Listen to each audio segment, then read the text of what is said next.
This morning I just want to talk about, well, I've entitled it this morning, We Are at War. Because as Christians, I think sometimes we forget that there is a battle that's taking place, that we're living in a battlefield, and that it's not always going to be rosy in the garden. It's not always going to be an easy life. And the other week I was talking to a group of people, and these were all people in the late teens, early 20s, and I said, I'm going to encourage you, life sucks. So suck it up, it's only going to get harder. Quite encouraging, but that's truth. Yet as believers, as Christians, we can live in an environment where we're living the best of lives in the worst of times. We can live in the presence of God daily and yet be in a time of tribulation and trials. We can have peace on the inside and a storm on the outside. And we can keep on going because we're at war.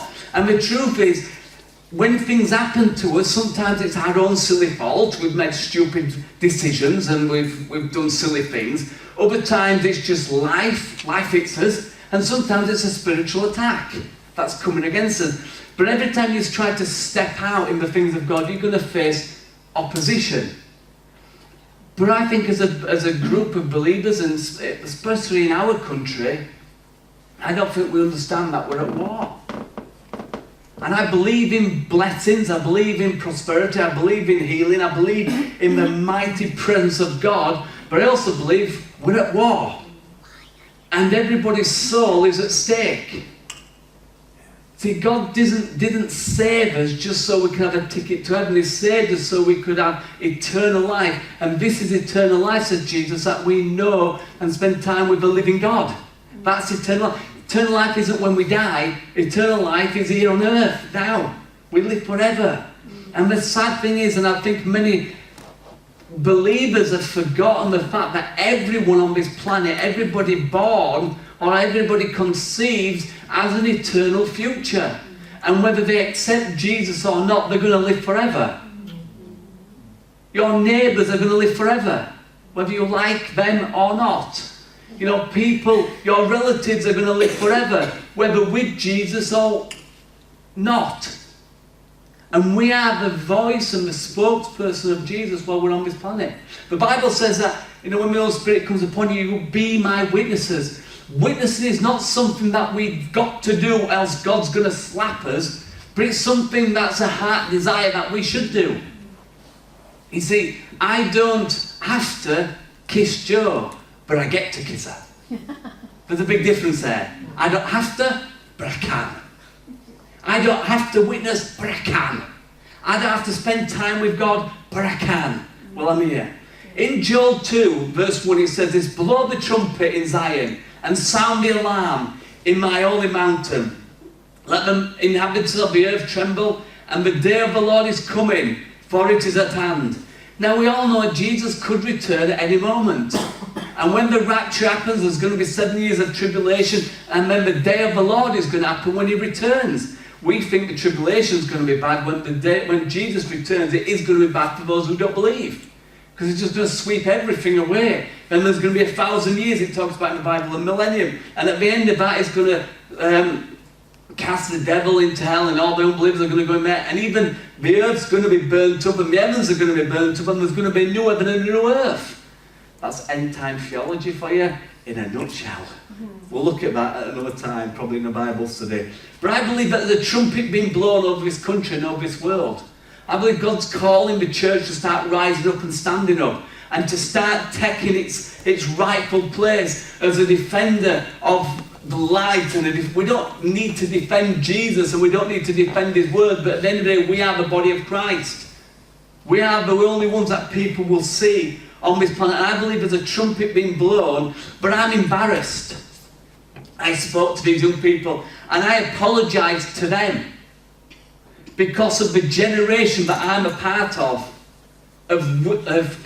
limp-wristed, mealy-mouthed, spineless manor boys.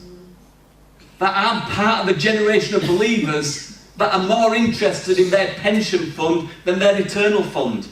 I'm part of the generation that's more interested in whether we've got a big house and a nice car than whether or not people are going to heaven or hell. And I'm part of that generation. But the generation before me, they've apologised because they had the fire of God and have let it just go out or down.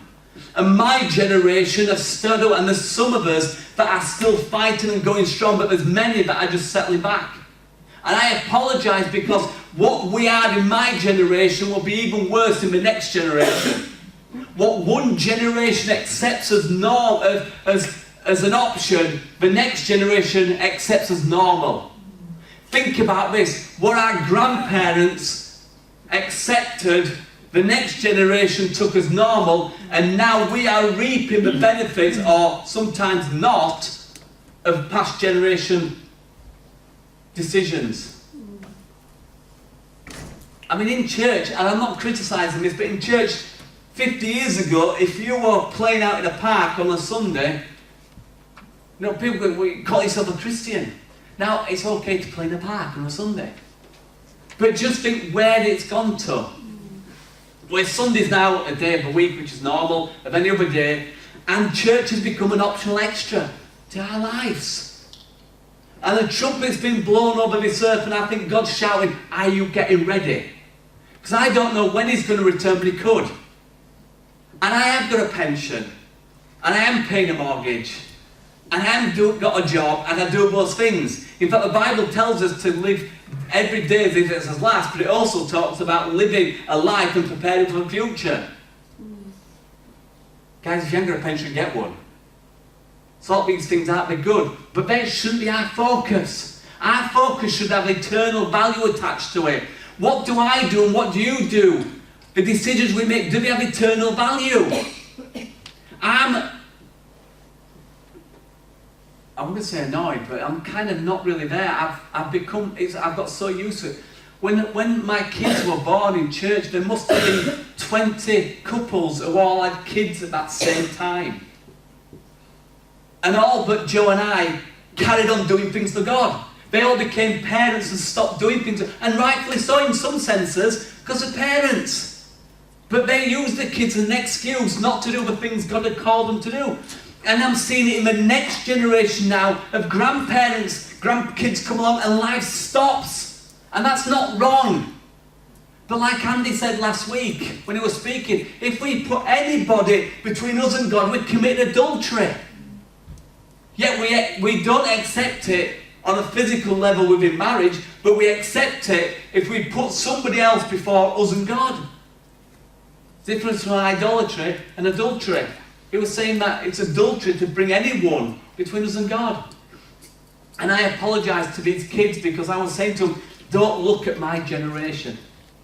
Don't look at my generation. Look at the ones that are on fire for God. Those who are passionate God. See, John the Baptist says, he talked about Jesus, and he's the one who's going to baptise us in the Holy Spirit and with fire. And yet I don't see, I'm talking generally now across our nation, I don't see fired up believers in God. I see passive ones. And if Jesus turned up in 10 years' time tomorrow, or 1,000 years' time, what difference would it make to some of us? And I wonder sometimes, if God didn't turn up, would we actually know? If God said, you know what, I'm having a Sunday off, would we actually know? I think here we would. I'd like to think we would. But would we really know? Joel 3 verse 9 to 11, it says this, proclaim this amongst the nations, prepare for war, wake up you mighty men. Sometimes I want to grab some fellas. Girls, you're off the hook today. I want to grab fellas and slap them a few times. But wake up you mighty men. Let all the men of war draw near. Let them come up. Beat your plowshares into swords and your pruning hooks into spears. Let the weak say, I am strong. See, most people saying, I'm weak, I can't do this. Jesus, well, the Bible's saying, if you're weak, say, I am strong. It doesn't say, become strong, but say you're strong. Proclaim you're strong. Speak out, I'm strong. Guys, your physical body is going to decay. It's going to get weaker. But your spirit on the inside can be on fire for Jesus. And it can shine through your eyes with a passion. You can always tell when someone's just fallen in love, can't you? If they don't shut up about it, be it's on Facebook and everywhere, and they run around like a little puppy. When I fell in love with Jesus, it was amazing. I used to go to prayer meetings that were dead and boring. But I knew Jesus was going to be there. I used to sit in a prayer meeting and go, this is boring. But he's there. And I used to whisper to him at the back, how are you doing, Jesus? Because I didn't know how to pray in King James language. I used to go to meetings which were so dead. You know, like I was banging my head because I knew Jesus was there. And I didn't care what was going on. See, I wasn't going there to get something from the meeting. I was going there because I thought Jesus was there. And then I realised he's in the bathroom when I go there, and he's in bed when I go there. So it kind of changed a few things. But I want to tell everybody, not about a judgment God of fire that's going to burn us all up and send us all to hell. But I discovered there's a God in heaven that loved me so much, cared for me so much, and I couldn't shut up about him. I just want to tell people. So I had to put that picture of Ethan up there because I think he's the best kid going. Now, I've got to check that because he might be a right little one, but I can't see that. I'm blind because I'm a parent. Actually, in reality check, I see exactly what he's doing most of the time. But I'm so proud of him. Like you are of your kids and your grandkids and others around you, people that you love and care for. But I believe that God's telling us to be our plowshares into swords and our prune hooks into spears. What's that mean to us? As Christians, are we more concerned about a promotion at work or pleasing God? Are we more concerned about our share in the ground, our ploughs, making sure we're comfortable? You see, if you're waiting to be comfortable before you do anything for God, you'll never do anything for God. I recently heard a story of a guy that walked up to an evangelist and gave him a large lump of money and said, I want you to take this, no strings attached, just take it, it's yours. But the evangelist heard something from God and said, hang on a minute, why? I just want to bless you. He said, no, why? And this guy said God had called him when he was in school. This is an American, called him when he was in school, when he was a senior, and God had called him to the mission field. But when he left school, he realised he had a bit of money saved up, so he bought an house with a friend. He did it up and sold the house and made a bit of money. So his mate said, let's do it again. So he did it again and made some more money. 20 years later, he's a millionaire, successful in the eyes of everybody around him. But inside, he was dead. Because there was a call of God in his life, and he felt so empty. And God kept stirring him,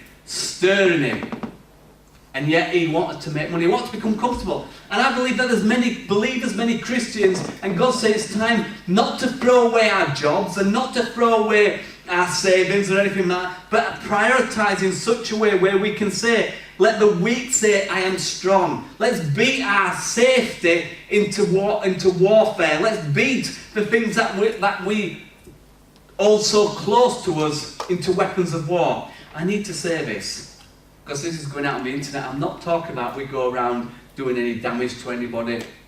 When I talk about going to war, I mean war in prayer, war in fasting, war in seeking Jesus, war in laying hands on the sick and seeing things happen, war in witnessing, taking the kingdom forward. You all understand that, don't you? I'm not saying we get some Kalashnikovs or whatever you might have stashed somewhere. It'll be, I don't know, little pellet guns nowadays, isn't it? We won't have all like that. But I'm talking about getting the things we've got and going to prayer about things. But we can't be bothered. We can't be bothered. When I first got saved, we would pray for ages. Usually about 5 minutes. But it was ages. Ages. It went on. But when I spent time with Jesus, when I zoned out of everybody else, it didn't really matter what they were going on about. It mattered about what Jesus was saying. And I learned that Jesus wanted to do a work in me, not for my sake directly, but for other people's sake. He wanted to do a work in my life so that my life would have an effect on other people's lives. But I wanted to do things in my life that were going to make me comfortable. But Jesus didn't want to do a work in any of us to make us comfortable. In fact, Jesus said, if any man won't deny me, take up his cross, he needs to take up his cross and follow me. That's not living a life of real comfort. And I'm not saying it's wrong to be comfortable, It's not wrong to have a nice sofa, a chair, and a TV and whatever, but sometimes all these latest gadgets we've got, in 5 years' time, will be old. There'll be another gadget. I've got a phone where I ring people, and I've got a camera I take pictures on. I've got a computer that I do work on. Yet my phone can do everything. Just the world we're living in. But I think God is blowing the trumpet and is looking for the mighty men and mighty women.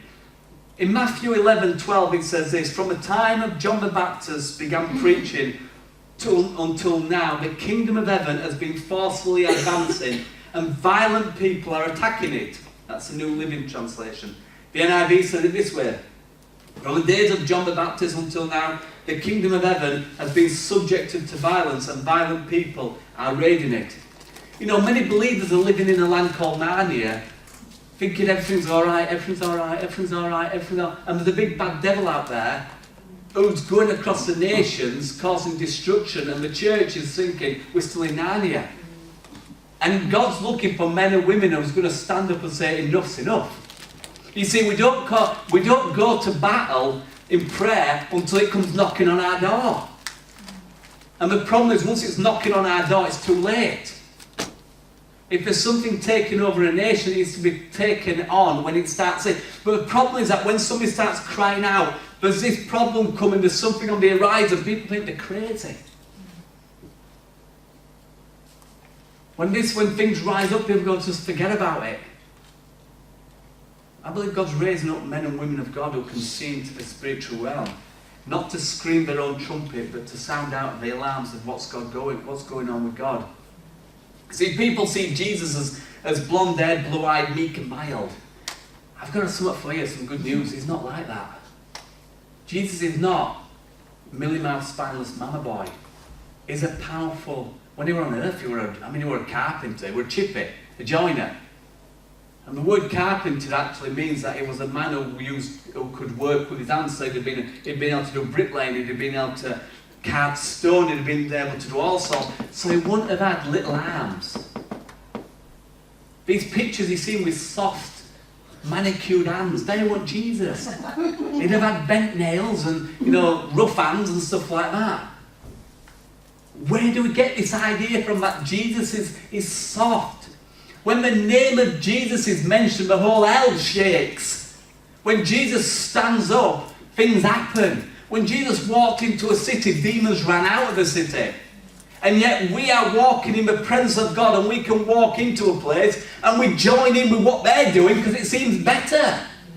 And yet Jesus in us is wanting to go in and clear places out, talking spiritually. And yet we tolerate so much. In Exodus 15 verse 3 it says this, the Lord is a warrior. I like that. I like the idea of Jesus being a warrior. Whenever you see pictures of him, he's always got a nice beard, nice hair.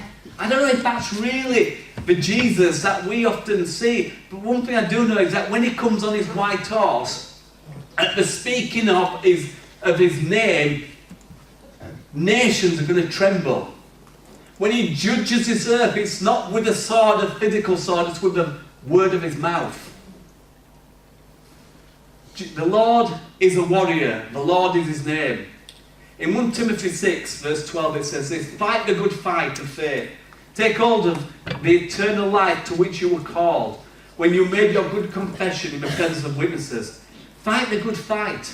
Which bit about fight the good fight don't we understand is a fight? There's a nice story, but it's not mine. There's a guy, and Dwayne Sheriff, he tells a story about the best fight he ever had. Because the best fight you ever have is when you win, isn't it? If you lose, it's not a good fight. But he talks about a good fight that he once had, and she was a bit younger than him. It was a girl, and he said he fought like a girl, pulled hair and bit her. Men don't know that, but he said he did. So it was a good fight. Guys, we're fighting the good fight. Do you know what's good about the fight we're fighting? We win. We win. And even if it kills us physically, we still win. Even if it puts us out of our comfort zone, we win. Why do you think believers in the early church would run into the Roman armies and proclaim Jesus? I am a Christian, I believe in Jesus, knowing they'd be taken off to be killed. Because they had such a passion. Yeah, but Johnny, you don't understand what I'm going through. I don't. One thing I do know though, that in a year's time, the problems you've got now won't be that important. And when we get to heaven, they won't be that important. See, if the devil can't get you to turn away from Jesus, if he can't get you to turn your back and run, there's two other tactics that he'll use. He'll either contain you or distract you. Contain you or distract you. When he contains you, it means you start believing a lie. It's like they're flying a jar, you put the lid on, it jumps up and down, take the lid off, and eventually it only jumps to where the lid was. Or put an elephant, I've never seen this, but I'm told it's true. A baby elephant, you stake it to the ground, put a stake in the ground, tie a rope to its leg, and it pulls against it and realises it can't get out. But as an adult elephant, it still thinks it can't get out. Even though it could pull up a tree, its little stake holds him. And in our own lives, the Word of God tells us one thing, but we listen to lies so much and half-truths that it contains us. It's like you were born as an eagle and you sat in a bird cage. You've got talents there and you're looking at the seed that you're eating going, I'm not sure I was born to eat this seed. You look at your wings and think, I don't think I was born to stay in this cage. And yet we pretend we're budgies instead of eagles.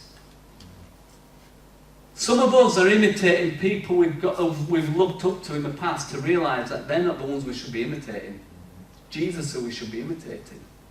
It should be him. You see, sometimes we contain because we don't know. When I was younger, I got invited to my friend's house, so I never got invited out for dinner. Sunday dinner, he said, come round, have Sunday dinner with us, mate from school.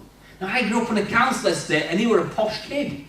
How did I know he was a posh kid? Because his hair was always brushed, usually clean, and he got new shoes every term. We had to put up whatever we got. So he said, do you want to come to our house on Sunday? I said, yeah. He said, I'll meet you in the park near school, because I didn't know where he lived. So I met up with him, and I knew we were going into a different zone, different time zone almost, because the grass got shorter and manicured. Where I grew up, it were wildernesses. There were cars parked at the side of the road neatly. They were abandoned where I grew up. And we went to his house, and we went to the front door. See, I'd never gone through a front door before. That were just a no-no. The only people that came to the front door were debt collectors, bailiffs and people, or police. And you had a gate at the side with a dog. So they couldn't come outside.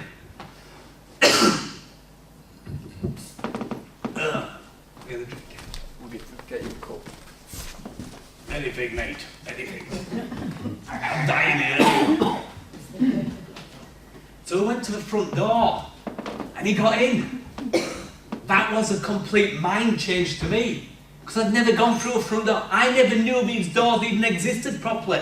We all had one, but you never used them. Nobody went through it. And then even worse, we went into the front room. Now, did you grow up in a house that had a front room, but you never went in it? Because it was there for people. It was for those special guests who never really came. Important people that never really came to your house. So we're in this front room and I'm getting very nervous. Because what's going on? And then he said, do you want your puddings before your dinner? Wow. Or with your dinner? Now, I didn't know what he meant. Pudding?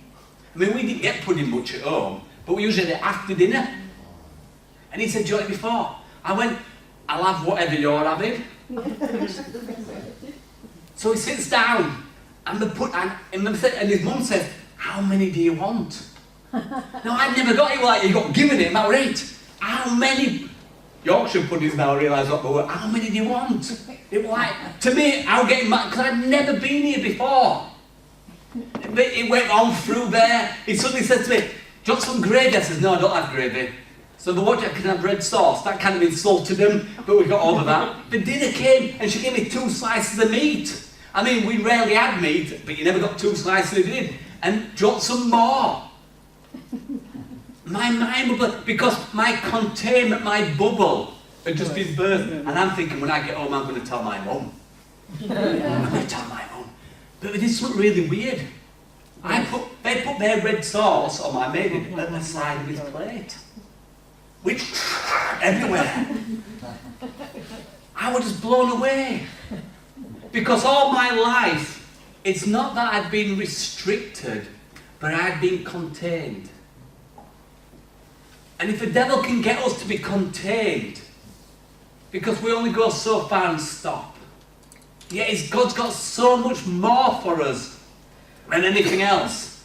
So, if he can, and that's a sermon in itself, going through all that, the devil containing us. But if he can restrict us and contain us, but you'll only go so far and that's it. Because you're not good enough. You're not smart enough. Let me just tell you this. When it comes to the things of God, none of us are good enough. Get over it, move on. But in Jesus, we are anointed and called and purposed in our life. We have a destiny in him. So he makes us good enough. And the devil says, you're not good enough. You're right, I'm not. But in Jesus, I am. And therefore I can go. So if he can't contain you, if he can't get you to backslide or run away from God, and the devil can't contain you, he'll start to distract us. And this is it's manipulation. It's like when you walk into a room and you're having a conversation and the football's on, and they're distracted because they're watching football when you're there trying to talk to them. The devil will try and distract us, but it's not with bad things. I don't think the devil brings a little bit of skirt to anybody to distract most men. It starts further back. We're saying women. It starts further back. It's little things that distract us. It's little things that actually slow us down. But I believe God's blowing the trumpet.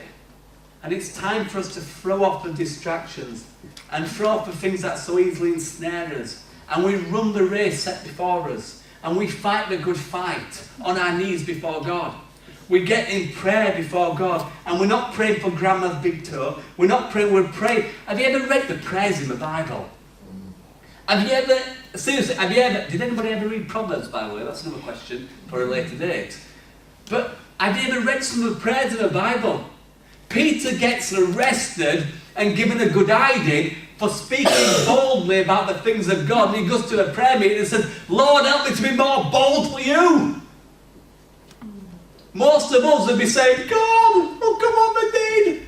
Strike them down. And Peter's going, make me more bold for you. Well, it's in my Bible anyway. I don't know if you've got that part. It's in Acts. You ever try reading them? We like the nice stories in the Bible, don't we? It's all going to be nice. Some of that sounds are really nice. But when you read 11, well, one of the disciples committed suicide, didn't he? So that left 11. He added one more, so that got up to 12. So out of those 12 guys, 11 of them were martyred for Jesus. And John grew very old. But John always talks about the love of God. He talks about how much Jesus loved him. That's all he ever spoke about. The love of God.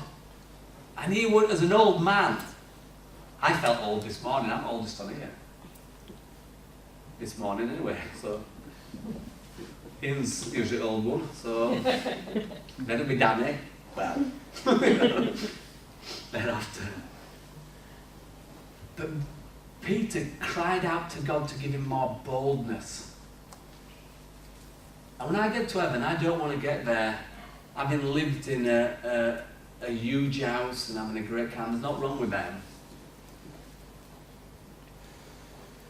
But I know this about my house I've got at home. But when I go, it's just an inheritance. That's it. That's it. It's gone. And in another 100 years, it might not even be there. I did a family tree and I've gone through the history of my family. And some of the houses my great-grandparents lived in and stuff like that, they're no longer there. And the only record of my great-great-great-grandparents is an headstone with a date of birth and a date of death and a little dash between them. And that dash sums up their life. 80 years, 70 years, 40 years, a dash. That is us, a dash. That's our existence, a dash. In 20 years' time, 30 years, 50 years, 100 years, a dash. But what do we do with that dash? Do we let our lives be contained by what we can't do, but what we dream about more? Or do we listen to lies and get distracted? Or like the Bible says, rise up, wake up, you mighty men. Let all the men of war draw near to God. Rise up, mighty men. Wake up, mighty men. The Bible says, it talks about, wake up, O sleeper, rise from the dead. And that's often been a thing when I've thought to myself, how can you rise from the dead and sleep at the same time? But when you're asleep, you look like somebody who's dead. If you're asleep amongst dead bodies, which one would know as you till you moved or snored? Sometimes when it says wake up or sleeper, it's because we're acting like dead people. And we're never meant to be like dead people. We're meant to be alive in the light, shining for Jesus, going for God. See, I know I'm not heartless. I know, with Suzanne, I know what's going on. I've been on the journey. Been there 6 weeks ago, we're having coffee, she's complaining about tummy ache. I've been on that journey with her. And in a month's time, unless God heals her, she'll be history.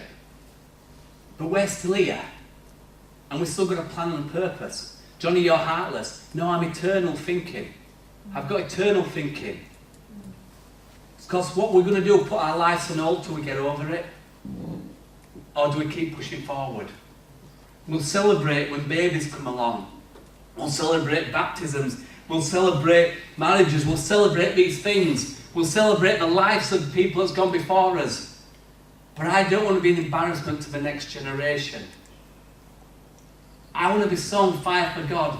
I don't know if I'll ever become like a Smith Wiggles or a John Wesley or people like that. And I don't know if they knew they were them people when they were alive. But if I can encourage and spur people on, and you guys as well, because if there's breath of God in your lungs, I'm still going to try and push you a little bit further, faster, harder. And if not for your sake, for people around you. And I often pray that God, you will move upon us in such an awesome way. Burst forth that dam, that well, let it burst up and so saturate us. But I also understand this, that when that happens, there'll be people sat here going, well, I don't see it. And some will be swimming around in it, going, oh, this is amazing, God's doing some amazing things, knowing. And this is a problem, that when revival breaks out, the first thing he often does is clean away the dross. So I reckon we clean away the dross first. You can always tell when people know I'm coming. The house is clean. When I turn up on spec, it's a bit different sometimes. So let's clean our house first. Clean out the rubbish. Go for Jesus at all cost. Putting aside everything and just going for him. Be an awesome parent. Be an awesome husband, wife. Be an awesome employee. But first and foremost, be an awesome man and woman of God. Putting him first in all things. Because I realise if I want to be an awesome husband, if I go for Jesus, I'll be an awesome husband. But if I try being an awesome husband without Jesus, I'll just be mediocre. Same about being a father, a son, whatever it might be. So go for Jesus with all your heart. Some of you are still getting over the shock of the news. That's news. I've got to keep going for Jesus. I've got to keep going for Jesus. And if I'm still here in 20 years' time, I don't mean to be too blunt, but we'll have probably had a few funerals by then. And it might have been you. So what are you going to do with your life now until we lay you here and I say, didn't they have a good life? Didn't they do good? What are you going to do? Because none of us have got tomorrow as a guarantee. When we were on holiday recently with Steve and Suzanne, we were making plans for next year's holidays. And they were making plans of what they were going to do on anniversary and stuff like that. Without a miracle, that's not going to happen. And there's not wrong with making plans. But what are you going to do with today and tomorrow, next week, next month, next year? What are you going to do? Get a job? Good. Get a better job? Good. Pay off your mortgage? That's good. But what's God got for you? See, the Bible says that, for I know the plans I have for you, declares the Lord, plans to prosper you and not to harm you, plans to give you hope and a future. His plan or my plan. Proverbs 16 talks about the ways of a man seem good to him, but God weighs the heart. He weighs the motives. And I don't ever want to look like I'm going to go at anybody, but I'm going to try and push you along a little bit, keep you going. Because we want to say, and guys, I only do it, I'll be honest with you, the reason I push you guys sometimes, come on, get going, because I've got to tell it to myself. Because I want you guys to get running and get so fast that you start running alongside me or even trying to overtake me, which means I've got to get going again. So it's selfishness. But I want you to keep going for Jesus so fast, but it makes me go for Jesus even faster. Because the slower we generally get, the slower I'll get. And the more mediocre we get, the more mediocre I'll get. And I don't want to be there, but I'll drift with us all if I'm not careful. So forgive me if I keep giving you that spiritual kick up the bum. And that's for a smiley face. I'll stop now.